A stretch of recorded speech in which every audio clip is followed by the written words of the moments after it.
অসম আত্মনিৰ্ভৰ আঁচনিৰ ওপৰত বহুতে ভাল খবৰ 1.0 যিখিনি যুৱক যুৱতী বঞ্চিত হৈছিলে সেইখিনি যুৱক যুৱতীৰ কাৰণে বহুতে ইম্পৰ্টেণ্ট এই ভিডিঅ'টো গতিকে ভিডিঅ'টো আপোনালোকে স্কিপ নকৰি শেষলৈকে চাব আৰু মোৰ কথাখিনি আপোনালোকে গুৰুত্বপূৰ্ণ দি শুনিব তেতিয়াহে আপোনালোকে বুজি পাব যে অসম আত্মনিৰ্ভৰ আঁচনি 1.0 যিখিনি যুৱক যুৱতী বঞ্চিত হৈছিলে সেইখিনিৰ কাৰণে কি ভাল খবৰ হ'ব পাৰে গতিকে আপোনালোকক মই ভাল খবৰটো কৈ আছোঁ আপোনালোকে ধৈৰ্য সহকাৰে ভিডিঅ'টো শেষলৈকে চাওক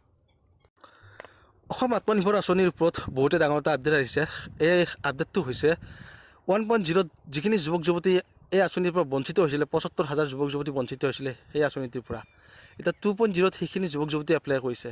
গতিকে ভাল খবৰটো মই আপোনালোকক দিম বুলি ভাবিছোঁ আপোনালোকে কথাখিনি গুৰুত্ব দি শুনিব আৰু যদি মোৰ চেনেলটোত পুনৰ নতুনকৈ আছে প্লিজ চেনেলটো ছাবস্ক্ৰাইব কৰি ৰাখিব ভিডিঅ'টো যিমান পাৰে সিমান আপোনালোকে শ্বেয়াৰ কৰিব আৰু এই খবৰটো হৈছে যিখিনি যুৱক যুৱতী প্ৰথম আৰু ছেকেণ্ড ইণ্টাৰভিউ দি কিনে 1.0 বঞ্চিত হৈছিলে সেইখিনিৰ কাৰণে এই ভিডিঅ'টো বহুতে গুৰুত্বপূৰ্ণ গতিকে এই ভিডিঅ'টো আপোনালোকে স্কিপ নকৰি শেষলৈকে চাব ধুনীয়াকৈ মই কথাখিনি আপোনালোকক ভালদৰে বুজাই দি আছোঁ আৰু 2.0 এতিয়া আপোনালোকে গমে পাইছে 1,62,000 এপ্লিকেশ্যন কৰিছিলে আৰু বাকী ছাবমিটটো এতিয়ালৈকে সম্পূৰ্ণ হোৱা নাই ছাবমিট হৈয়ে আছে গতিকে ভাল খবৰটো আহিছে কি 1.0 যিখিনি যুৱক যুৱতী বঞ্চিত হৈছিলে সেইখিনিক মানে চৰকাৰে আগতীয়াকৈ দিয়াৰ কাৰণে ব্যৱস্থা কৰিছে আৰু যিখিনি যুৱক যুৱতীয়ে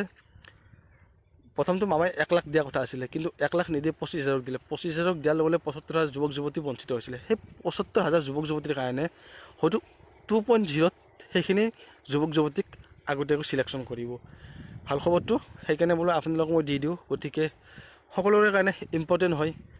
ভিডিঅ'টো আপোনালোকে যিমান পাৰে সিমান শ্বেয়াৰ কৰিব আৰু মই আপোনালোকক কথাটো জনাৰ কাৰণে বোলো আপোনালোককো জনাই দিওঁ গতিকে চান্স এটা আছে আগতীয়াকৈ পোৱাৰ কাৰণে নতুনখিনিতকৈ পুৰণাখিনি মানে পোৱাৰ বহুতে চান্স আছে গতিকে আপোনালোকে টেনশ্যন ল'ব নালাগে আৰু কিছুদিন হয়তো ছাবমিট হ'ব এতিয়া 2.0 আৰু কিছুদিন পিছত হয়তো বন্ধ হৈ যাব গতিকে আপোনালোকে যিটো ভাবি আছিলে যে আমি দুবাৰকৈ ইণ্টাৰভিউটো নাপালে হয়তো আপোনালোকৰ মুখত এতিয়া হাঁহি আহিব পাৰে গতিকে আপোনালোকে ধৈৰ্য ধৰক কিছুদিন